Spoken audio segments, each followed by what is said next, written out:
Hey guys, it's Ainslie again. Same day, different video. Just come down to the beach for a nice long walk. It's amazing. I've been gifted with this incredible beach all to myself. It's just down the way from my campsite.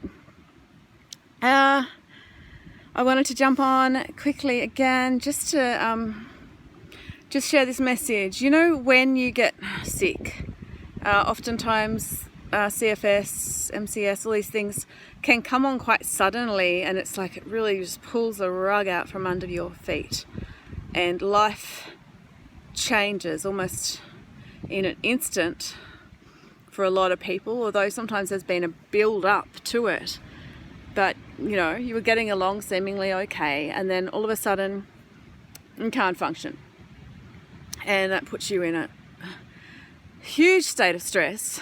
The whole fight or flight mechanism kicks in even further. You're trying to think of what to do, you're searching for answers, you're sort of getting turned back left, right and centre from different doctors and whatnot. Promotes more stress. You end up, let's say, home, housebound, bedbound, on the internet, looking for answers. And then you start to find something that you think are answers. You might get diagnosed and go, oh, thank God, something, coming of this. And then they tell you that, well, there's no real cure. Sorry about that, And you're like, what the? So you start looking here, there, and everywhere, and delving into the bowels of Google. And it's horrible, it just gets worse and worse. You're not getting better, you're getting worse, and you're trying this and that, and your body's reacting really badly. And okay, so you kind of get the drift. It becomes quite a catastrophic situation, and we sort of start to live in this catastrophic state. And it's horrible. Just look at these latest bushfires and the COVID situation and stuff. Catastrophes do happen. And we could kind of also just get locked into that, and it just kind of, and it kind of perpetuate within itself. But anyways, not saying it's all in the mind, definitely not. But you do get to a point where, look, I'm sort of drifting with this conversation. I wanted to say that I think it seems to become exceptionally complicated, right? Really, really complicated.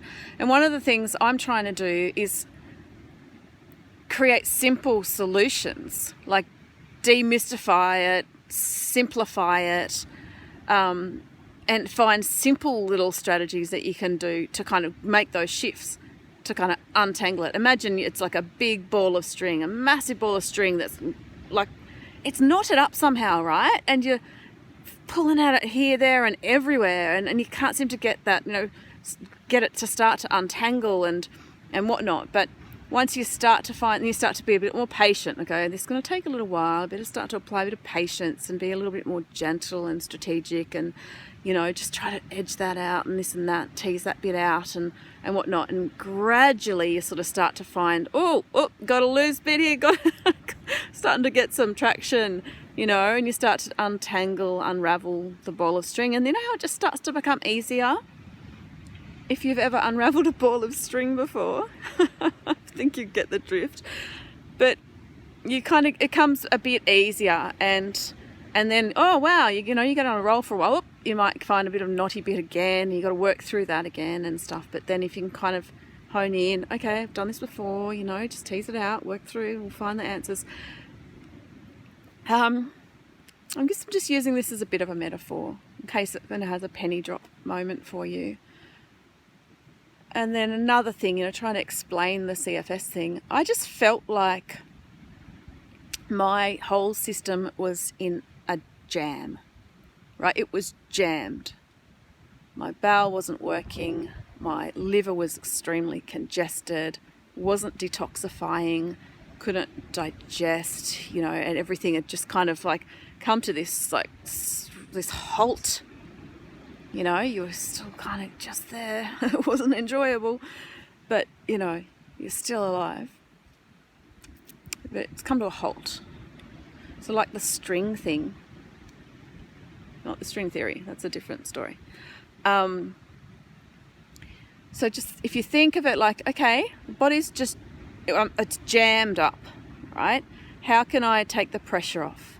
What can I do to support my elimination? What can I do to, maybe if I support my hydration, that will help with this and that. Okay, if I can start to like reduce the stagnation in my liver, start to gradually get some movement going and get that sort of flushing. Again, with the hydration, that can help with that. Okay, start to sort of unjam the jam.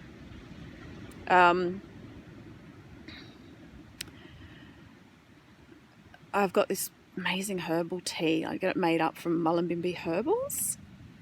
And it's, again, really inexpensive, beautiful, natural, just a mixture of different herbs that can sort of help clear the lungs, just start to decongest the whole system. And then, you might want to work on cleansing your lymphatic system, right? Gentle bouncing is brilliant. That's why mini tramps, rebounders are, considered to be really, really great. You don't have to jump on a rebounder straight away though. Just start to jiggle your body, because your lymphatic system is not like the circulatory system. It doesn't have the heart. It requires movement of your body. Which is one of the reasons why, you kind of get into that state where you basically need to rest. You rest, you don't get better. And then you've got this additional problem that you can't seem to move. So your lymphatics are really congested. Now, there's some great massage techniques and stuff out there. And I totally encourage you. I've had such amazing assistance along the way with some really special masseurs. Just some incredible people really that have helped me to kind of resuscitate my body and just unblock it and gently assist it. So, if you're able to, like self-care, guys, book yourself in, even if it's once a month. Sometimes you don't need to do it too often because it's a bit strong, and then, you can kind of put yourself in a healing crisis again, but just gentle, and then at the right intervals for you. And then regularly start to love on yourself, look after yourself, book those things in advance. Every time you walk out, book it. Or just go, book me in for the next 6 months, first Monday of the month, whatever it might be. That kind of assistance can be really, really powerful. Isolation's not really ideal. I think, it's great for, self-reflection and all of that. And people come up with some great ideas in solitude. But long term, it can be like solitary confinement, which is, a serious form of torture. You might have been there.